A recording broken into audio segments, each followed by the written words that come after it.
오늘은 요한계시록 3장 1절에서 4절 말씀 중심으로 살았다 하는 이름, 그러나 죽은 신앙이라고 하는 제목의 말씀으로 함께 은혜를 나누려고 합니다. 자, 7교회 중에 4대 교회는 특별히 어떤 특별한 칭찬이 거의 없는 그런 교회입니다. 에베소 교회는 첫사랑은 잃었지만 그들은 진리를 붙잡고 있었고, 그 다음에 두아디라 교회는 믿음과 행위가 있었습니다. 그러나 4대 교회는 어때요? 본문 1절에서 말씀하고 있듯이 살았다 하는 이름은 가졌으나 죽은 자로다 라고 하는 것이 전부입니다. 4대 교회라고 하는 당시의 그 역사적인 배경을 보면 과거의 이 4대 교회는 부요하고 그리고 방비가 굉장히 튼튼한 그런 도시였습니다. 역사적인 얘기예요. 성경 얘기가 아니고. 자, 그러나 BC 546년경 페르시아의 고레스와 그리고 BC 214년경 셀레우코스라고 하는 그 셀레우코스 왕조의 안티오크스 대왕에 의해서 두 번이나, 한 번도 아니고 결국 두 번이나 도둑같이 침입을 받아서 무너졌던 그런 이제 역사가 있는데, 주님은 바로 그런 역사적인 사실이 바로 영적으로 4대 교회의 그 영적인 상태와도 같다라고 하는 면을 이제 보신 겁니다. 그래서 4대 교회는 겉보기에는 번성했지만 내면은 무너져 있었습니다. 자, 오늘 본문은 이처럼 영적으로 잠든 교회, 영적으로 잠든 시대의 교회를 향한 주님의 경고와 아울러 회복의 초청입니다. 자, 주님은 4대 교회의 상태를 어떻게 진단하시는지, 자, 본문 1절을 다 같이 한번 보시겠습니다.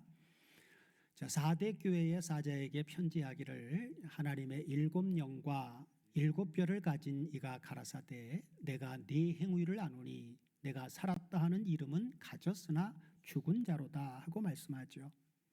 자, 여기에 뒤에 부분 내가 네 행위를 아노니 할 때 이 아노니라고 하는 부분을 원문을 통해서 보면 아노니 동사 오이다죠. 동사 오이다.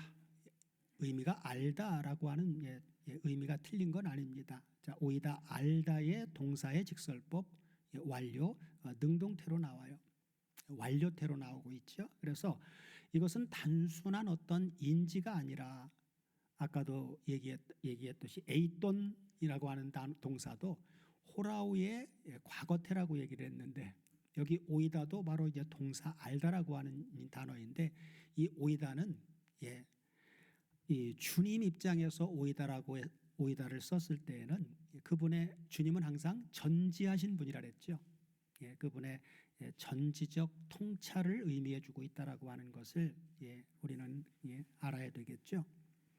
자, 헬라어 성경에는 알다라고 하는 의미가 이 오이다라고 하는 단어만 있는 게 아니라, 우리 아마 기억날 거예요. 과거에 배운 걸 기억하면 우리 전사님 아주 훌륭하시네요.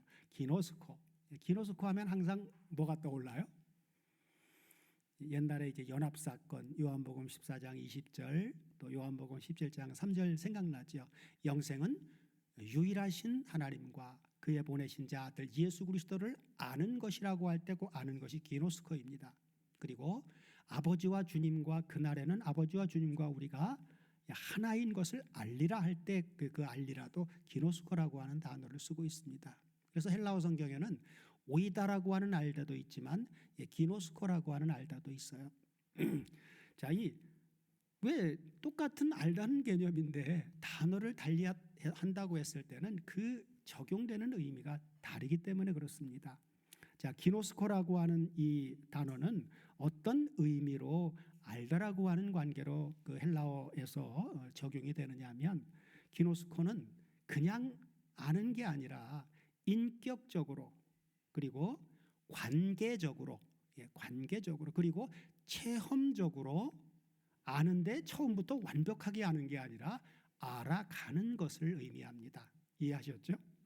기노스코는 자 우리가 그대로 적용을 하면 요한복음 17장 3절을 영생은 곧 유일하신 참 하나님과 그의 아들 예수 그리스도를 기노스코한다라고 했을 때는 처음 알 때 완벽하게 주님을 아는 게 아니란 말이에요. 왜? 인격적으로 아는 것이고 관계적으로 아는 것이고 체험적으로 아는 것이기 때문에 처음에는 아는 인격적으로 만났고 관계적으로 만났고 체험적으로 알아도 처음 주님을 만났을 땐 그 알매 정도가 어떻습니까? 그분을 완벽하게 알지 못해요. 그죠? 이제 첫 번째 체험으로 아는 것입니다. 그때 그 처음 주님과의 인격적으로 만났을 때의 그 순수함, 순결함 이게 바로 첫사랑의 알미라고 얘기를 하죠. 그래서 기노스코는 한 번에 완벽하게 아는 게 아니라 점점 이제 그분과 인격적인 관계가 맺어지면서 계속 사랑의 교제를 나누면서 점점 알아가는 거예요. 그러나 본문에 쓰인 이 오이다는 그렇게 인격적, 관계적, 체험적으로 점점 알아가는 개념의 알다가 아니라 직관적으로 그리고 본질적으로 완전하게 이미 알고 있음을 의미해 주고 있습니다. 직관적으로, 본질적으로 아는 거예요. 그래서 성경에 적용된 이 두 단어의 의미를 우리에게 직접적으로 적용하게 되면 자, 주님을 영접한 우리는 그리스도인은 처음에는 어때요? 하나님을 오이다로 아는 게 아니라 기노스코적으로 알아가지만 그죠? 진리 안에서 우리가 점점 성장하면 결국 오이다적인 본질적 알매 확신에 이르게 된다는 것입니다. 이렇게 이제 단어의 적용 의미가 다르다 그 말이에요. 자, 주님은 교회의 모든 행위의 그 동기와 그리고 그 본질을 오이다를 썼으니까 본질을 꿰뚫어 보시는 것입니다. 왜? 그분의 전지적인 통찰력으로. 자, 그래서 내가 살았다 하는 이름은 가졌으나에서 이름은 가졌으나 주님이 딱 통찰해서 보니까 이름은 가졌으나라고 하는 의미가 문자적으로 그죠? 이건 실존적으로 가진 그런 개념이 아닌 거예요. 왜? 죽은 자니까 그죠?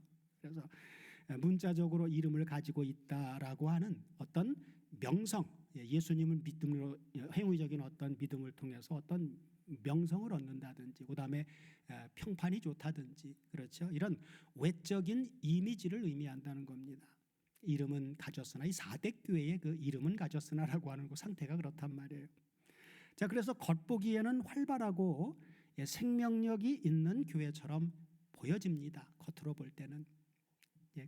그래서 뭐 예배도 정상적으로 잘 드리고 있고, 그리고 교회의 프로그램도 아주 잘 갖춰져 있고, 그리고 열심히 봉사하는 것도 다 겉으로 볼 때는 다 있습니다.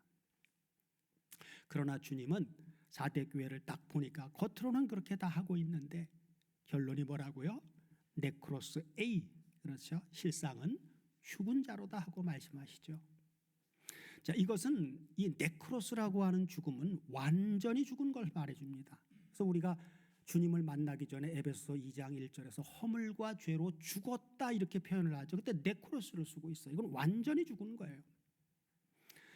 그래서 네크로스 A, 실상은 죽은 자로다라고 진단을 내려버리시죠. 이것은 완전히 죽었다라고 하는 선언입니다. 부분적으로 병들미 아니라 영적으로 사망의 상태로 있는 거예요. 이를 구속사적인 관점에서 보게 되면 율법 아래서 형식만 남은 이스라엘의 모습, 그리고 우리는 예수를 영접했다고 말로는 하면서 부활의 생명을 잃은 어떤 종교적인 인간의 상태를 보여줍니다. 그냥 종교인이에요. 신앙인이 아니고. 그래서 살아있는 듯 하지만 그 안에는 뭐가 없어요? 생명의 영이 없다는 것입니다. 4대 교회를 주님이 오이다 통찰해 보시니까 그렇다는 거예요. 자, 그래서 신앙생활, 이 종교적인 신앙생활은요, 예수 없이, 성령 없이 진리가 없는 그 종교는 언제나 4대 교회와 같은 거예요. 자, 4대 교회에게 주님은 어떤 분으로 자신을 계시해 줍니까? 죽은 자와 같은 그 4대 교회에게. 그래서 본문 1절 앞에 부분에 보면 나오죠. 자, 하나님의 7영과 그리고 7뼈를 가지신 이, 그렇죠. 하나님의 7영과 7뼈를 가지신 분. 자, 여기서 하나님의 7영을 가지고 있다라고 하는 것은 어떤 의미일까요? 우리는 7하면 자꾸 숫자 7에 생각이 뺏기려고 해요. 그러니까 0이 7개인가? 그러나 7은 7이라고 하는 수의 의미는 완전수입니다. 완전수. 그래서 하나님의 7영을 손에 붙잡고 있다라고 하는 것은 하나님의 영이 뭐 7개를 붙잡고 있다는 그런 얘기가 아니라 성령의 완전수니까, 그렇죠. 완전한 성령의 충만함을 의미해 주고 있습니다.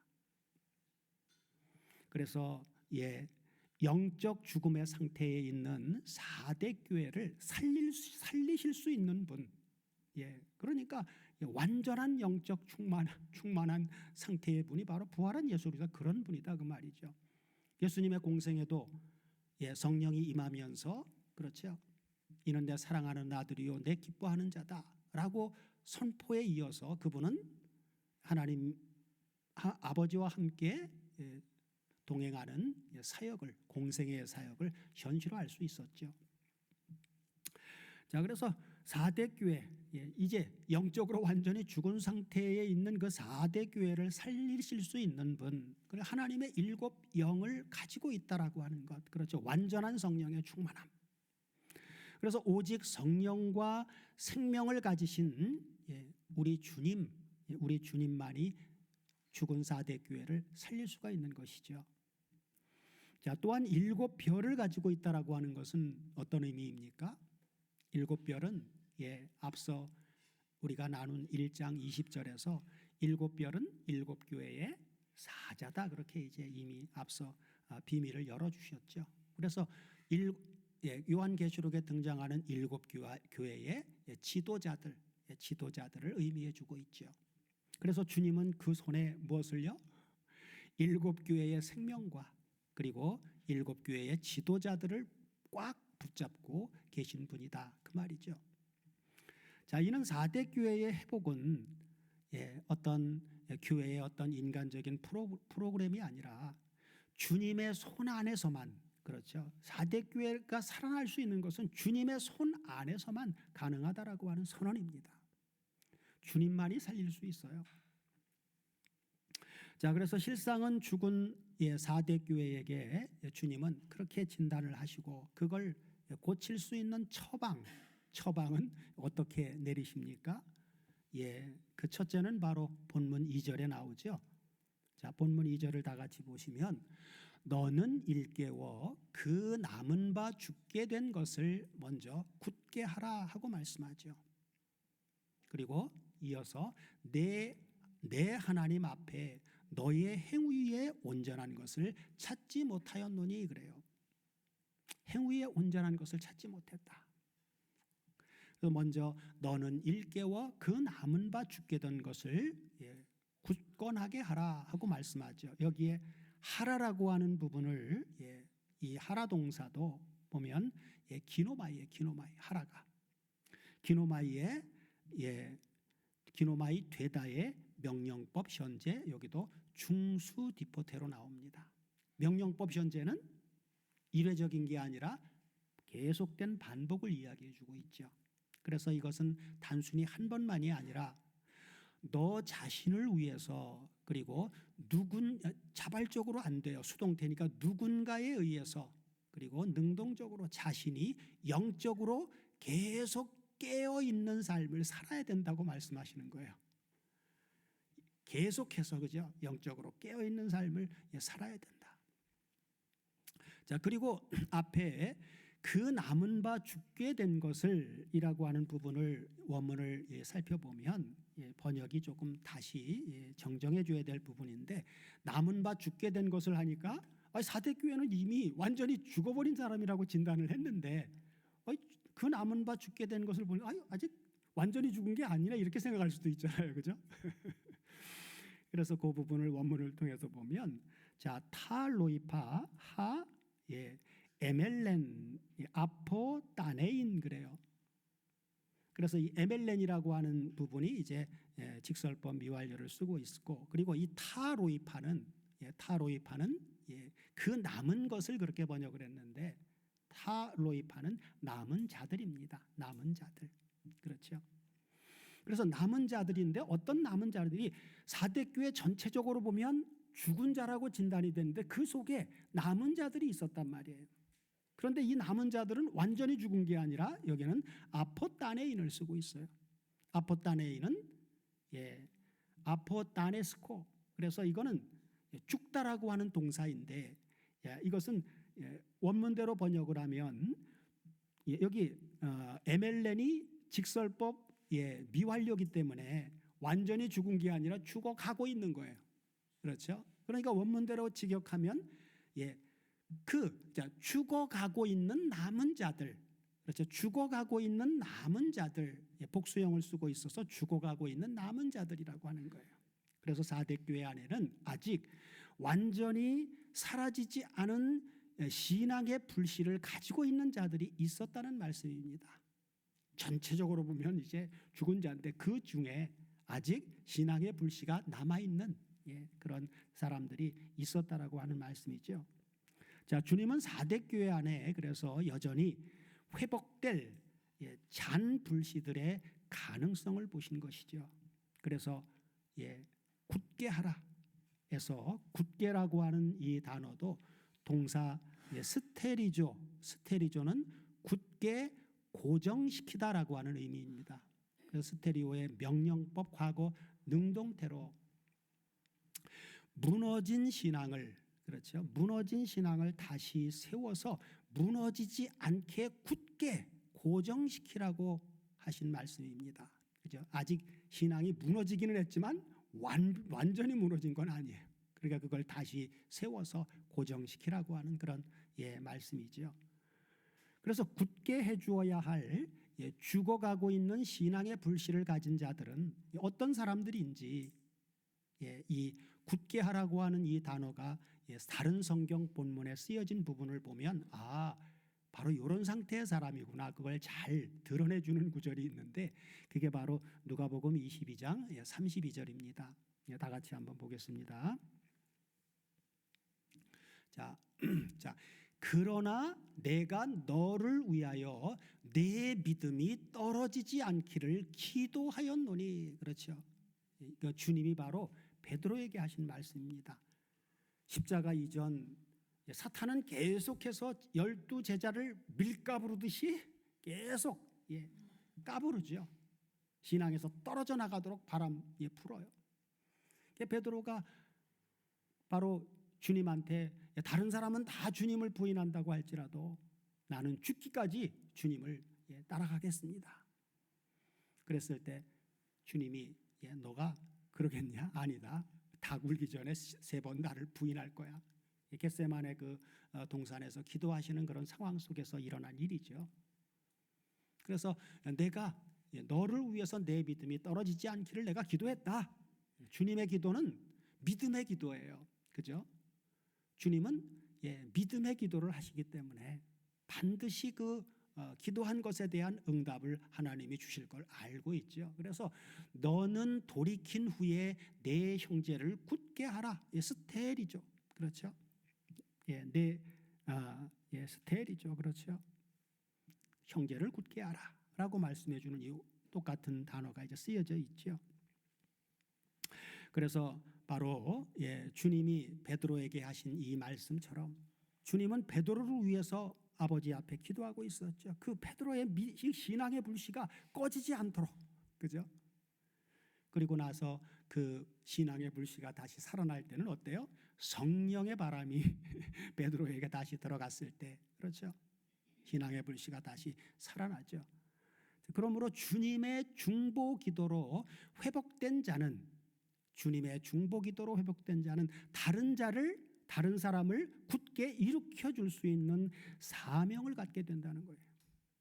그러니까 우리 신앙이 먼저 주님의 중보 기도에 의해서 일어나줘야 돼요. 그래야만 다른 사람을 굳게 해줄 수가 있습니다. 주님은 4대 교회를 그래서 회개의 자리에서 어떤 자리로?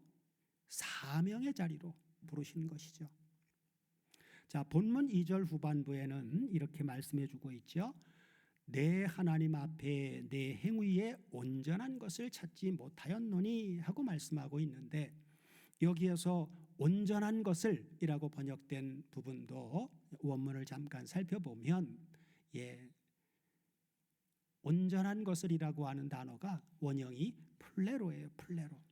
플레로는 그 원래 의미가 꽉 채우다, 가득 채우다, 그런 의미를 가지고 있습니다. 그래서 플레로 가득 채우다라고 하는 의미의 분사 완료 수동태를 쓰고 있어요. 분사 완료 수동태니까 자기가 채우는 게 아니라 누군가에 의해서 채워졌는데 완료태니까 이미 가득 채워진 것이죠. 자, 그런 의미인데 이 플레로라고 하는 이 단어가 쓰인 이 4대 교회 내용, 그런 내용인데 그런데 뒤에 보니까 하나님 앞에서 온전한 것을 찾지 못했으니까, 가득 채워진 것을 찾지 못했으니까 비어 있는 거죠. 반대로. 그래서 4대 교회의 행위는 하나님 앞에서 가득 채워지지 않은 미완성의 행위라는 거예요. 하나님 볼 때 받아질 수 있는 행위가 아니다, 그 말이죠. 자, 사람들 앞에서는 칭찬받고 인정받고 충만해 보였을지도 모르지만 하나님 앞에서는 비어 있었다는 거예요. 여기 하나님 앞에서라고 하는 부분도 보면 에노피온 투테우 그래요. 그래서 이 에노피온이라고 하는 단어의 의미는 면전, 그렇죠? 면전, 하나님 얼굴 앞에서, 그런 의미를 가지고 있어요. 그래서 하나님의 얼굴 앞, 면전, 곧 이 말은 어떤 의미냐? 하나님의 면전에 우리가 서게 되려면 그분이 어떻게 돼야 돼요? 임재해야 되죠. 그렇죠. 그래서 하나님의 임재 앞에서의 신앙을 말씀해 주고 있습니다. 우리가 주기도문을 보면 나라의 임하옵시며 그래요. 나라의 임하온다는 게 무슨 말이에요? 나라라고 하는 개념은 이제 뭐 존재적인 개념도 있지만 통치의 개념도 있습니다. 하나님이 통치하는 그러한 존재, 하나님이 통치하는 세계, 이런 다양한 의미가 쓰여지는데, 하나님께 우리가 코람데오의 신앙이라고 표현을 하는데 바로 이제 하나님 앞에서의 신앙을 말씀해 주고 있는 것이죠. 자, 4대 교회의 신앙은 어디에서의 신앙이었어요? 하나님 앞에서의 신앙이 아니라 누구 앞에서요? 사람 앞에서의 신앙이었습니다. 그렇죠? 그러나 하나님 앞에서는 어때요? 채워지지 않은 공허한 신앙이었습니다. 그러니까 우리 신앙생활이요, 기쁘지 않고 감사가 없고 찬송이 속으로부터 이게 터져 나오는 그런 솟아남이 없으면 이게 뭔가 지금 신앙의 어떤 주님과의 관계가 불편한 거예요. 그런 감지함을 늘 생각하면서 바로 4대 교회가 바로 이제 이건 죽었기 때문에 그런 영적인 감각조차도 사실은 그들은 없어요. 자, 이것이 바로 하나님 없는 신앙 활동, 곧 죽은 신앙의 핵심입니다.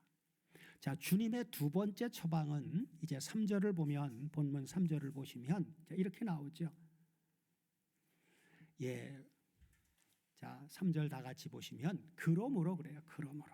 그러므로 우리가 다시금 회복되어져서 굳건한 신앙을 가지려면 내가 어떻게 받았으며 어떻게 들었는지 생각하고 그래요. 생각하고. 그렇죠. 자, 여기에 생각하고라고 하는 부분도 원문을 잠깐 살펴보면 우리말로 그냥 생각하고 이렇게만 이제 단순하게 번역을 했는데, 자, 동사 무네모 뉴어라고 하는 단어인데, 이 단어의 원래 의미는 기억을 더듬다, 기억을 더듬다라고 하는 의미입니다. 기억을 더듬다. 그런데 이게 시제가 명령법, 현재, 능동태를 쓰고 있어요. 그럼 기억을 더듬는데 언제까지 더듬어야 되는 거예요? 생각날 때까지. 그죠? 우리 신앙을 돌아보세요. 처음에 하나님의 사랑을 깨닫고 주님을 믿었을 때 그 열정, 그 순수한 사랑의 감동, 이걸 한번 기억해 보세요. 그런데 신앙생활의 연수가 하루 이틀 계속 몇 년 흘러가면서 그 처음에 그 주님과의 그 관계, 사랑의 관계가 과연 계속 더 그 뜨거움이 유지가 돼야 되는데 그렇지 못하다라고 했을 때 돌아보면 자기는 알아요. 그죠? 다른 사람은 내가 어떤 신앙의 경로를 왔는지 모르니까 다른 사람은 몰라요. 그렇지만 자기는 알아. 그죠? 그러니까 기억을 더듬어 보라 그 말이에요. 내가 정말 이 하나님의 복음을 언제 받았는지, 그렇죠? 그리고 어떻게 그 복음을 네가 들었는지 그거를 기억을 더듬어 보라 그 말이에요. 그리고 그걸 기억해내면 이제 원인을 찾을 수 있는 거죠.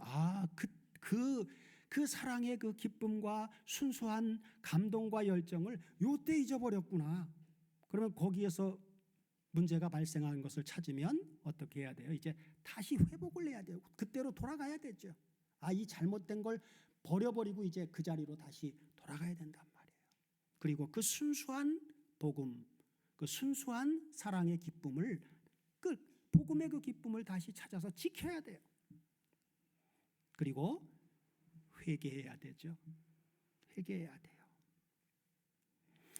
그래서 앞서 보았던 무네모뉴오라고 하는 이 계속해서 기억을 더듬어야 되는 이것, 단순한 회상이 아니라 어디로?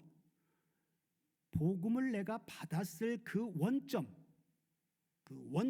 곧 첫사랑을 붙들어야 하는 그 지속적인 기억을 더듬는 회상을 말해주고 있습니다. 그래서 내가 어떻게 받았으며 어떻게 들었는지, 다시 말해 처음 복음을 들었을 때, 그리고 성령으로 거듭났던 그 은혜의 시작점, 그 시작점을 기억해내라는 것입니다. 그리고 이어서 지키어 회개하라 할 때 지키어라고 하는 단어는 테레오, 동사 테레오, 지키다의 명령법, 현재, 능동태를 쓰고 있어요.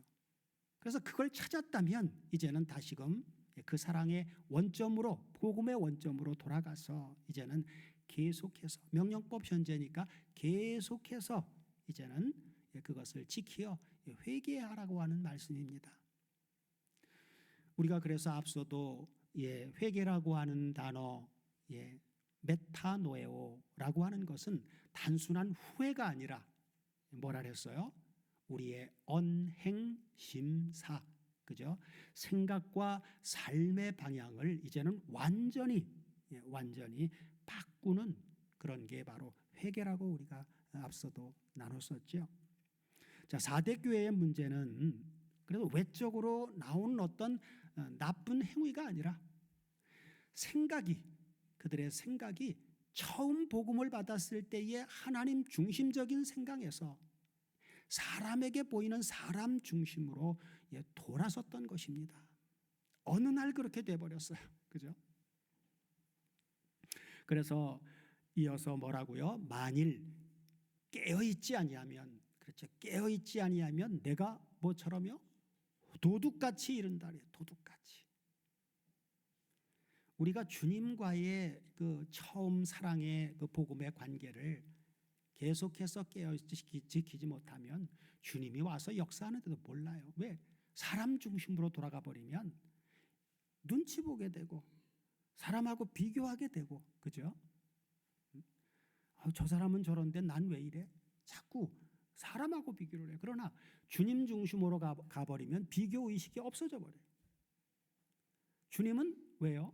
주님은 내 모습, 내 존재 있는 그대로를 사랑해 주시니까. 그 사랑을 찾으면 주님, 저를 사랑해 주시고 저를 불러주신 이유가 뭐죠? 제가 할 수 있는 일은 뭔가요? 사도 바울은 어떤 그릇으로 쓰시려고 불렀어요? 사도 바울은 아주 율법 아래서 최고의 자부심을 가지고 여호와를 최고로 잘 섬긴다고 자부심을 가지고 살던 사람이에요.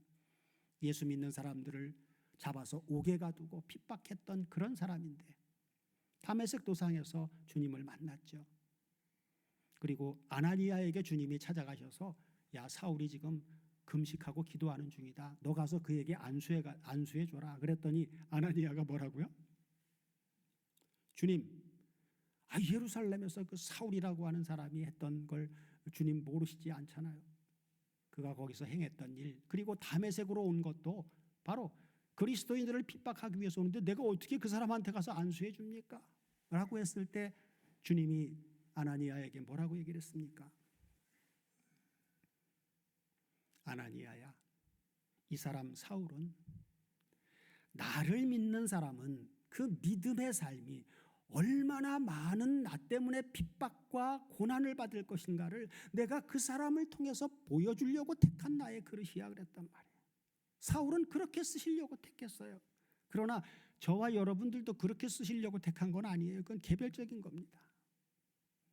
우리 각자도 하나님이 부르신 부르심의 목적이 분명히 있어요. 그렇기 때문에 그건 주님 앞에서 여러분 각자가 찾아야 됩니다. 주님, 저를 통해서 이루시고자 하시는 일은 뭔가요?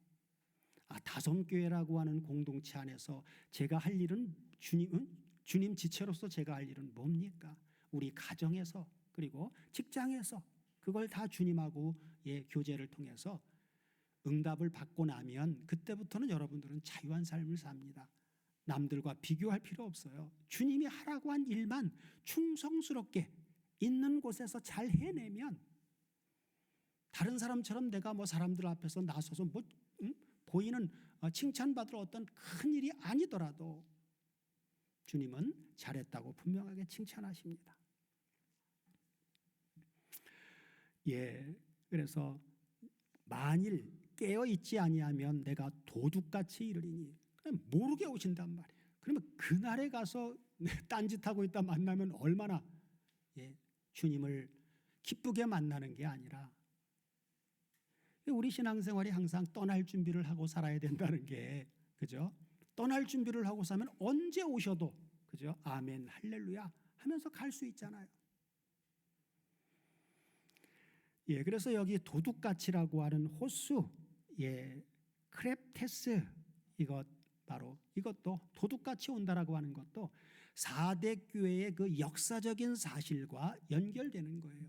4대는 두 번이나 적의 침입을 경계하지 못해서 결국은 망했어요. 두 번 침입당했을 때 4대 교회의 그 4대 지역의 그 성이 이 삼면은 바다에서 480m 높이 되는 절벽으로 전부 형성이 되어 있습니다. 이 앞에 부분만 완만한 등성이에요. 그래서 앞에 부분만 성을 쌓아서 완비를 해놓고 나면 뒤에는 경계를 안 해도 되는 그런 성이었어요.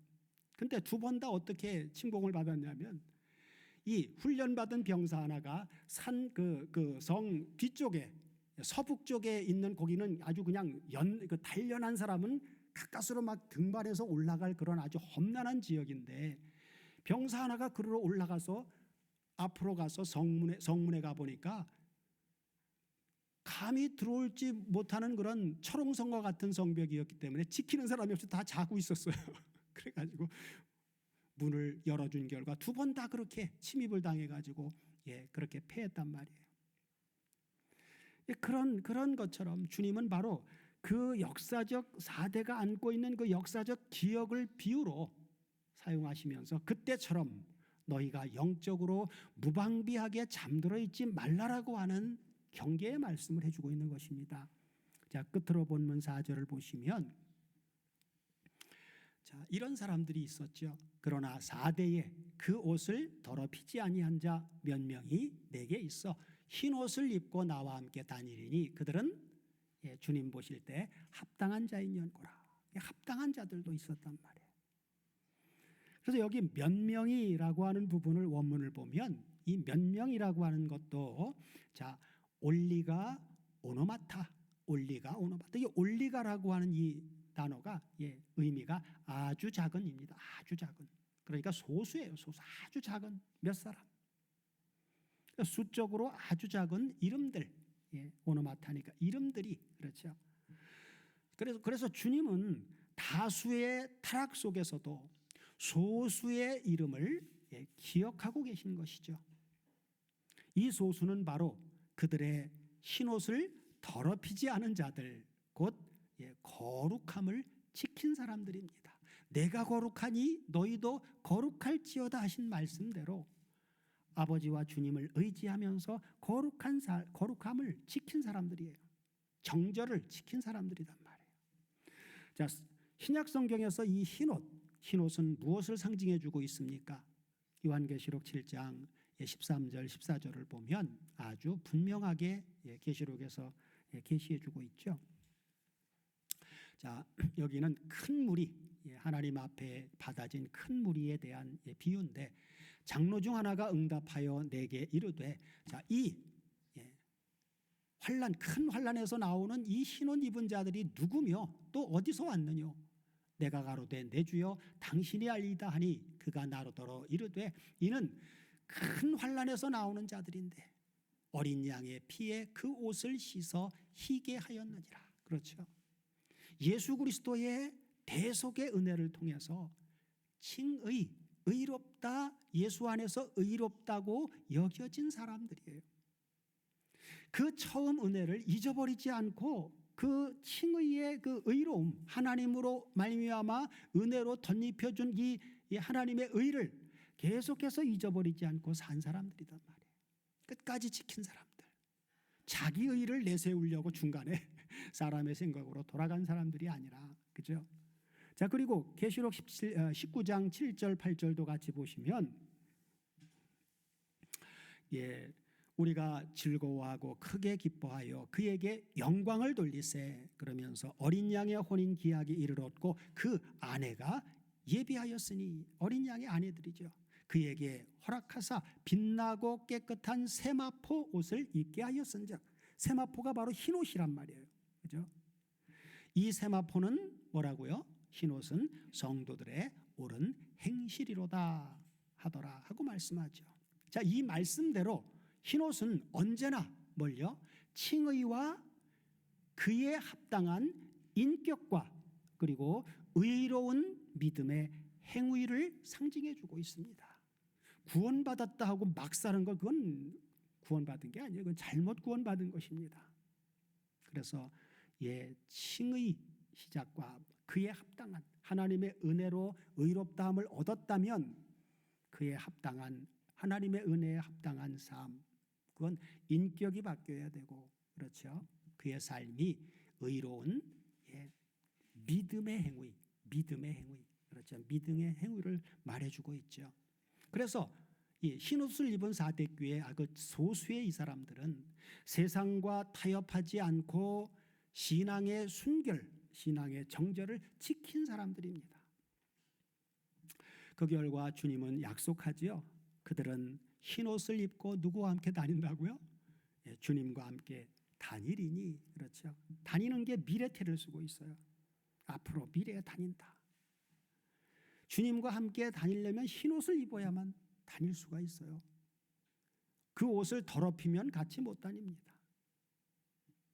그러므로 흰옷은 의롭다 하심을 받은 자들의 옷, 곧 부활의 생명과 승리를 상징해 줍니다.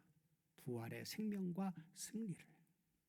이 약속은 이기는 자들, 곧 신앙의 정절을 지킨 자들에게 미래 천상에서 주어질 영광인데, 그러나 그 영광을 얻으려면 어때요? 지상에서의 삶이 중요하단 말이에요. 전제된 게 이 지상에서 우리의 삶이 그리스도와 연합하여 동행하는 삶을 전제로 한 이것이 전제되어져야만 받을 수 있는 영광이다 그 말입니다. 자, 오늘 본문은 우리에게 어떻게 적용이 됩니까? 첫째는 신앙의 외형에 속지 말라는 것입니다. 신앙의 외형에 속지 말라는. 살았다 하는 이름은 오늘날 교회의 어떤 인기, 그리고 교회의 어떤 크기의 어떤 규모, 그리고 막 활동, 이런 것일 수도 있습니다. 그러나 주님은 내 행위를 이미 내가 완벽하게 알고 있다고 말씀하시죠. 주님은 우리의 이름만이 아니라 우리의 언행심사, 곧 삶 전체를 그분은 아십니다. 참 생명은 그리스도 예수 안에서 성령의 인도하심을 따라 사는 삶입니다. 자, 둘째는 깨어 있으라는 것입니다. 깨어 있음은 단지 어떤 긴장 상태가 아니라 주님의 임재 앞에서 그분을 의식하고 사는 삶입니다. 여러분, 우리 삶에서 주님이 지금 나와 함께 있다라고 하는 것을 의식한다면 과연 우리의 삶이 어떻게 바뀔까요? 그죠? 의식하는 삶이란 말이에요. 그래서 이런 주님을 늘 의식하면서 사는 삶의 방법은 다른 방법이 없어요. 개인적으로는 뭘 통해서요? 개인적으로는 기도와 개인적인 말씀 묵상을 통해서, 그리고 공동체적으로는 공동체 안에서 주어지는 말씀, 바로 곧 성령의 음성에 우리는 민감해야만 합니다.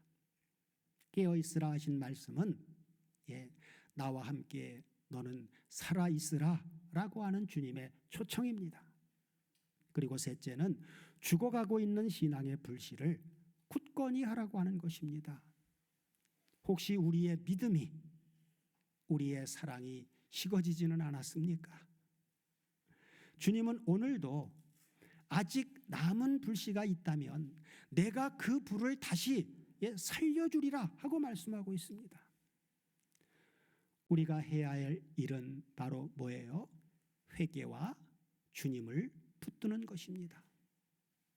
그러면 성령의 바람이 우리의 믿음과 사랑의 불씨를 다시금 뜨겁게 불타오르게 하십니다. 넷째는 영광스러운 흰옷의 약속을 소망 가운데 바라보라고 하는 것입니다. 우리는 더럽혀진 옷을 벗고 주님의 의로 흰옷을 이미 입은 자들입니다. 그리스도의 의가 바로 우리의 옷이며 주님과 동행하는 우리의 삶이 바로 참된 영광의 삶입니다.